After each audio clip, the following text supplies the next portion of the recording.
இப்போ இந்த வீடியோவில் நம்ம எதை பற்றி பார்க்க போகிறோம்னாக்க, இப்போ விண்டோஸ் 10 வந்து நிறைய பேர் இன்ஸ்டால் பண்ணியிருப்பாங்க. அதில் ஸ்டார்ட் மெனு பார்த்தீங்கன்னாக்க பாருங்க இப்படி இருக்கும். ஆனால் இது வந்து கொஞ்சம் கலாமலான் இருக்கும். அதை தேடி தேடி பிடிச்சி எடுக்கணும். ஆனால் விண்டோஸ் 7 அதில் ஸ்டார்ட் மெனு எப்படி இருக்கும், அது மாதிரி இதில் எப்படி நம்ம மாற்றி அமைச்சிக்கிறது அப்படிங்கிறத தான் நம்ம இதில் சொல்ல போகிறோம். இதுக்கு ஒரு சாஃப்ட்வேர் தேவை. அதனுடைய சாஃப்ட்வேர் பேர் வந்து ஸ்டார்ட் இஸ் பேக். இந்த சாஃப்ட்வேர் தேவை. சரி, இப்போ நான் வந்து இதை டவுன்லோடு லிங்க் வந்து டிஸ்கிரிப்ஷன் பாக்ஸில் கொடுக்குறேன். நீங்கள் வந்து அதை டவுன்லோட் பண்ணி இன்ஸ்டால் பண்ணிக்கோங்க. இப்போ நான் எப்படி இன்ஸ்டால் பண்ணுறதுங்கிறத நான் சொல்கிறேன். இப்போ இதில் இதான் ஸ்டார்ட் இஸ் பேக்குங்கிறது, சரிங்களா? இதை டபுள் கிளிக் பண்ணுறோம். பண்ணோன்னா இது அப்படியே இதாகும். இங்கே வந்து இன்ஸ்டால் ஃபார் மீ.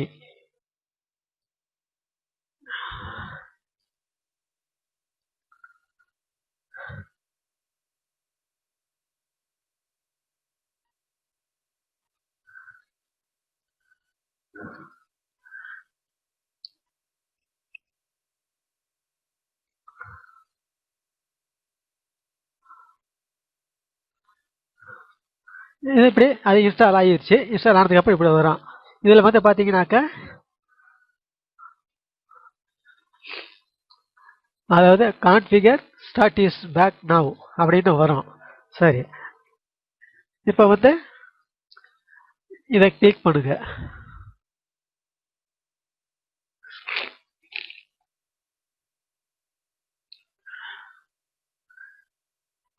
இப்போ வந்து இதை கிளிக் பண்ணி காட்டுறேன். பார்த்தீங்களா? இது வந்து இது மாதிரி வந்திருக்கும். இது வந்து விண்டோஸ் 7 மாடலில் இது வந்திருக்கும். இப்போ வந்து இதில் தேவையான இதெல்லாம் பண்ணிக்கணும். இப்போ வந்து இதில் பார்த்தீங்கன்னாக்க, இது பார்த்தீங்களா, இதில் வந்து கொஞ்சம் தான் இருக்குது. ஒரு 10 தான் இருக்கும். சரி, அதை வந்து இப்போ அதிகமாக்கிக்கணும். அது எப்படின்னு பார்ப்போம்.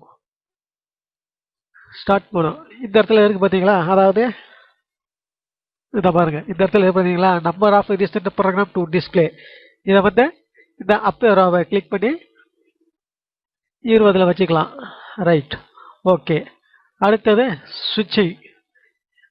இந்த சுவிட்சிங்கிறத போய் இதை 20 ஆக்கிக்கோங்க. ரைட்டு. அப்ளை. இந்த இடத்துல கீழே வந்து பார்த்தீங்கன்னாக்கா அப்ளை இருக்கும். ரைட்டு, கொடுத்தாச்சு. இப்போ வந்து பாருங்க, இப்போ பார்த்தீங்களா, இது வந்து இப்படி பெருசாக இது வந்திருக்கும். அதை எப்படின்னாக்கா இந்த பாருங்க, இப்போ வந்து பார்த்தீங்கன்னாக்கா இது இப்படி பெருசாக வந்திருக்கு. நிறைய இதை காட்டும் இதில். Right, okay. இப்போ ஸ்டார்ட் மெனுக்கு வந்துடுறோம். அப்பியரன்ஸ் இதில் வந்து இருக்கிறோம்.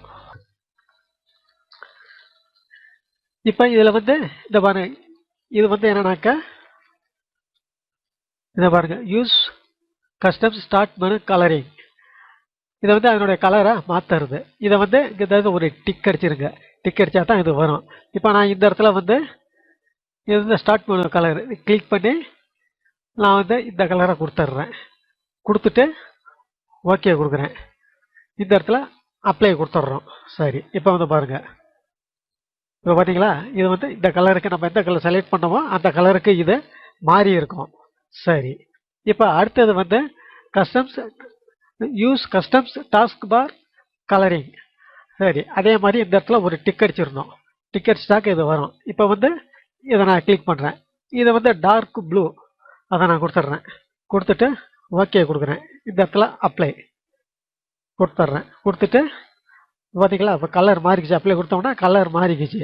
ரைட்டு, இப்போ ஓகே கொடுத்தோம்னா சரியாயிடும். இப்போ வந்து டாஸ்க் பார் ஐகான் சைஸு, இந்த டாஸ்க் பார் ஐகான் சைஸு இது வந்து ரொம்ப பெருசாக இருக்குது. நம்ம வந்து மீடியம் வச்சுக்கலாம். இப்போ அப்ளை கொடுக்குறோம். பார்த்தீங்களா, இது கொஞ்சம் சின்னதாகிக்கும். சரி, அதே மாதிரி மார்ஜின்ஸ் அதிகமாக இருக்குது, நம்ம கொஞ்சமாக வச்சுக்கலாம். மீடியம் வச்சுக்கலாம். வச்சுக்கிட்டு அப்ளை கொடுத்தோம்னா இது கொஞ்சம் அப்படியே சுருங்கும். ரைட், ஓகே, அவ்வளோதாங்க. இதில் இப்போ நான் வந்து இதை க்ளோஸ் பண்ணிடுறேன். ஓகே கொடுத்துட்றேன். ஓகே கொடுத்தா தான் அது செட் ஆகி இருக்கும். ஓகே, இப்போ அவ்வளோதான். இப்போ வந்து பார்த்தீங்கன்னாக்கா இதில் வந்து இருக்கும். இது வந்து பேக்கை வந்துட்டோம்னாக்கா இது இருக்கும். இது வந்து ஆல் ப்ரோக்ராம். இப்போ வந்து இப்போ இது மாதிரி இருந்துச்சுனாக்க நீங்கள் வந்து ஒரு தடவை ரீஸ்டார்ட் பண்ணிட்டு பார்த்தீங்கன்னாக்க இதில் எல்லாமே வந்திருக்கும். Right okay. இதில் மற்றபடி ஒன்றும் ப்ராப்ளமும் இல்லை. சரி, இப்போ அடுத்தது வந்து நாம் இதை இந்த ஸ்டார்ட் பேக்கை ஆக்டிவேட் பண்ணணும். அது எப்படின்னாக்கா இந்த பாருங்கள், இதுலேயே கிராக்குன்னு இருக்கும். இதை டபுள் கிளிக் பண்ணுங்கள். டபுள் பண்ணி ஓப்பன் பண்ணுங்கள். இந்த இடத்துல இது இருக்கும். இதை டபுள் கிளிக் பண்ணுங்கள். இப்படி வரும். இந்த பாருங்கள், ஆக்டிவேட் அப்படின்னு இருக்கும். அதை கிளிக் பண்ணுங்கள். ஸோ ஓகே, இங்கே பார்த்தீங்கன்னாக்கா ஆக்டிவேஷன் சக்ஸஸ்ஃபுல்னு வரும். அவ்வளோதான். இதை க்ளோஸ் பண்ணிடுங்க. இதையும் க்ளோஸ் பண்ணிடுங்க. ரைட், அவ்வளோதாங்க. இது பார்த்தீங்கன்னாக்கா இதை ஸ்டார்ட் பண்ணோம். அது மாதிரி வேலை செய்யும். நல்லாவே இருக்கும். ஓகே, தேங்க்ஸ் ஃபார் வாட்சிங்.